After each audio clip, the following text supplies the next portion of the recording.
am so glad that you decided to tune in again tonight.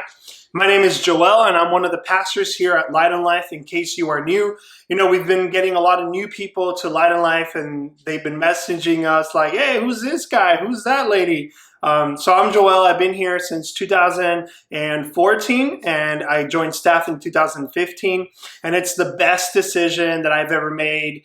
Well, there's three: marrying my wife, following Jesus, and working at Light and Life, not in that order.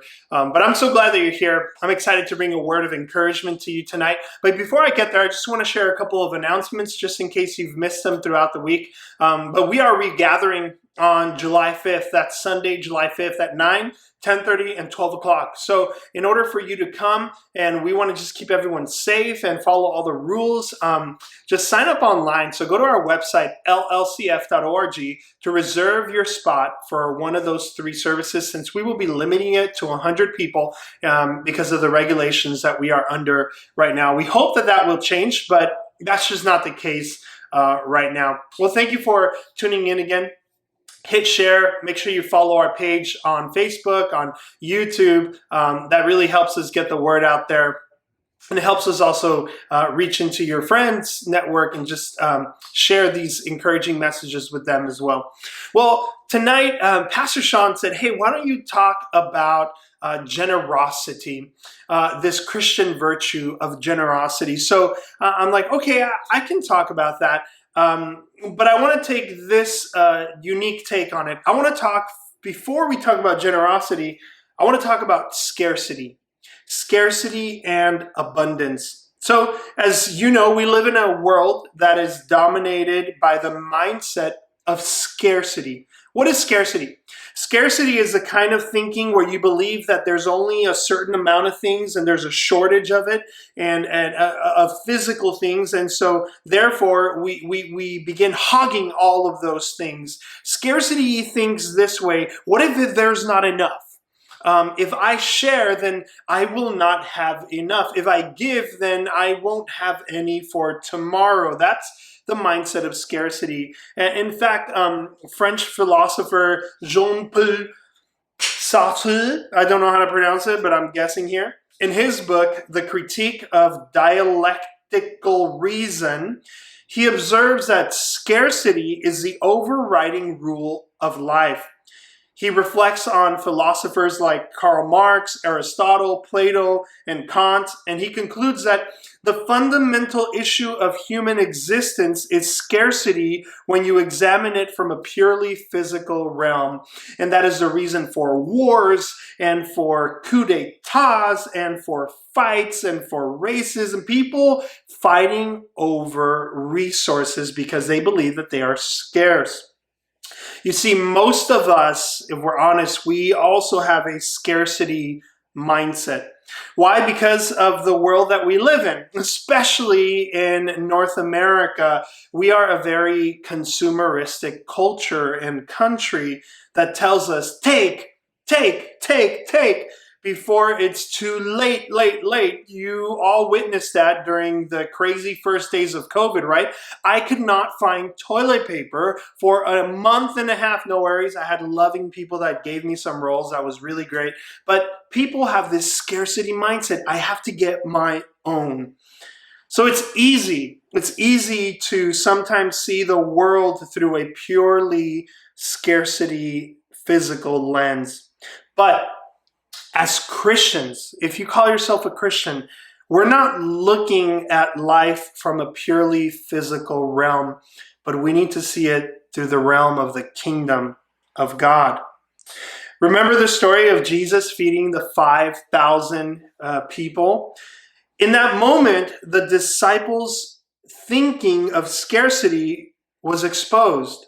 This was an opportunity for them to trust in the supernatural ability of God to provide, but instead it revealed their scarcity mindset. You see, after a long day of healing and ministering to thousands of people, it got late in the day and the disciples were all nervous. They were like, oh, how are we going to feed these people? So what do? They tell Jesus what to do. So they say, hey, Jesus, why don't you tell them to go into the villages and find themselves food because it's kind of late and it's a lot of people. And so here's how the Bible story goes. I'm going to read a portion of it. As evening approached, the disciples came to him and said to Jesus, "This is a remote place and it's already getting late. Send the crowds away so that they can go into the villages and buy themselves some food." Jesus replied, "They do not need to go away. You give them something to eat." So here's a test. Jesus is testing. What will the disciples do? And what they respond with is this: "We only have 5 loaves of bread and 2 fish," they answered. You see, the scarcity mindset is the only mindset. I only have this much. Do you have a scarcity mindset like the disciples did? I know I often do, if I'm honest. There's months where money is tight, especially these days. I'm sure you could relate. When maybe your debt is increasing, expenses keep coming, bills keep piling up, and then you get down to balance the budget, right? Actually, let's be honest.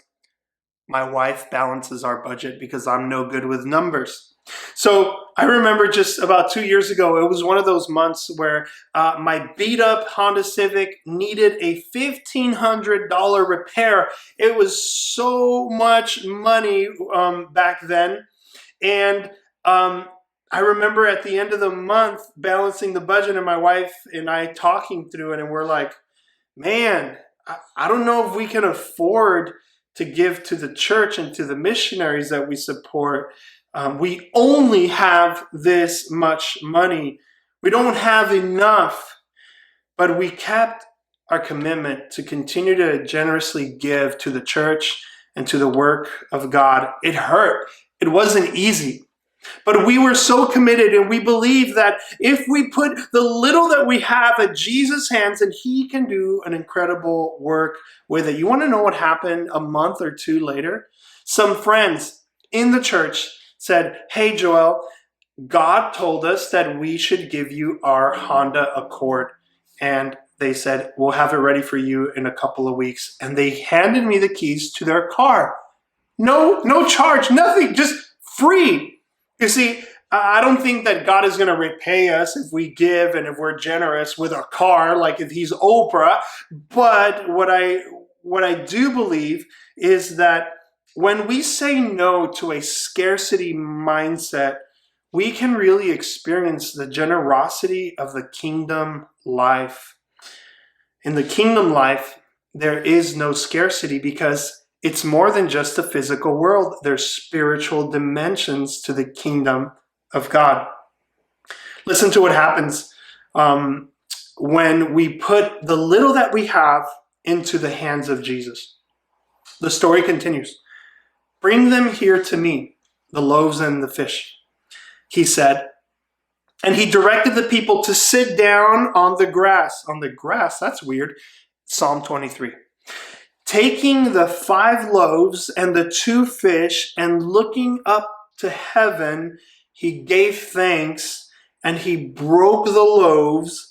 Then he gave them to the disciples, and the disciples gave them to the people. They all ate and were satisfied, and the disciples picked up 12 basketfuls of broken pieces that were left over. The number of those who ate was about 5,000 men, besides women and children.